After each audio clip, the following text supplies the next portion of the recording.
अध्यात्म विज्ञान कोई धर्म या संप्रदाय नहीं है, ये स्पिरिचुअल साइंस है जो कुदरत के कानून पर आधारित है।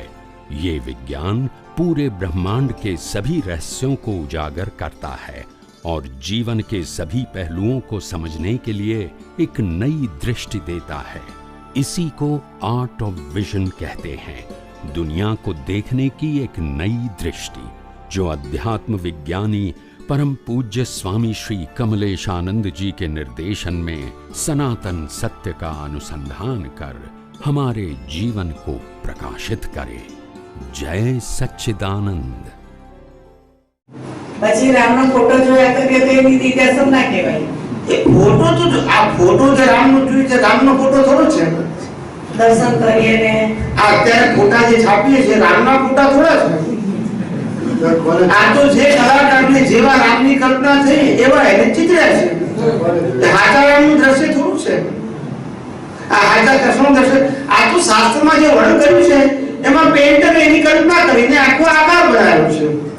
ઇઝ ઇક્વલ ટુ આવા નથી, સમજાય છે? પણ પછી શ્રદ્ધાનું કારણ બની ગયું। એકવાર એક દ્રશ્ય સ્વીકાર થઈ ગયો કે રામ એટલે આવા, કૃષ્ણ એટલે આવા, પછી એની પરંપરા બને।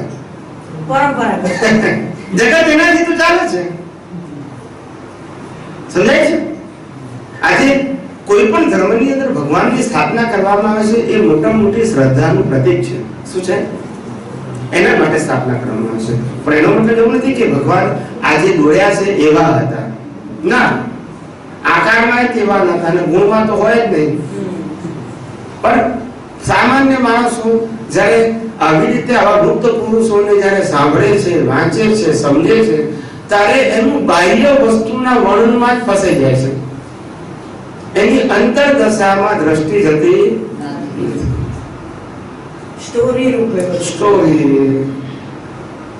જે રામાયણ 5 વર્ષે સાંભળી એ જ રામાયણ 55 વર્ષે સાંભળે, કોઈ ફેરફાર ના હોય, ના સમજાય। એનું નામ સ્ટોરી કહેવાય। તો રામ મોક્ષે કેમ ગયા? સ્ટોરી થી ગયા? ના, તત્વ દ્રષ્ટિથી ગયા।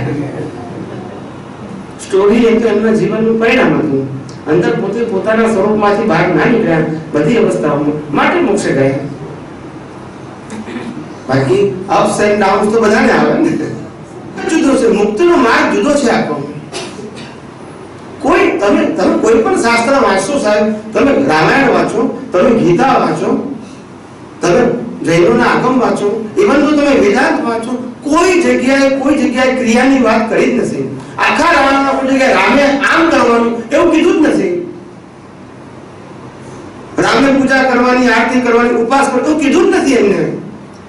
કૃષ્ણ ભગવાને નથી કીધું। એમની પરંપરામાં જે ધર્મગુરુઓ છે એ બધાને કરાવડાવે છે ધાર્મિક પ્રવૃત્તિના નામ ઉપર। એને મુક્તિના માર્ગ સાથે કોઈ લેવા દેવા નથી। એ રિલિજિયસ પ્રેક્ટિસ છે। કઈ છે? Religious practice as per your individual belief. જેવી જેની માન્યતા એવી એની મેથડ હોય। સિદ્ધાંત એ કહેવા માંગે છે કે ક્રિયા એ ચેતનનો ગુણ છે કે જળનો ગુણ છે? તો જળના ગુણથી ચેતન કેવી રીતે ઉત્પન્ન થાય? આ પંખો 24 કલાક પડતા તો ઉત્પન્ન થાય? ક્રિયા તો કરે છે। તો સિદ્ધાંત સમજો કે ક્રિયા એ જળનો ગુણ છે, ચેતનનો ગુણ નથી। અને બીજું ક્રિયા કરે છે જે એ કુદરતી રચનાના આધારે કરે છે, એમાં એની સ્વતંત્રતા નથી। પછી પુરુષાર્થનો એંગલ ત્યાં આવે કઈ રીતે? એમ મને કહો, કઈ રીતે એંગલ આવે? હવે જો એને પુરુષાર્થ માનો છો તો તમારી અજ્ઞાનતા છે। એ સનાતન સત્ય નથી, એ લૌકિક સત્ય છે।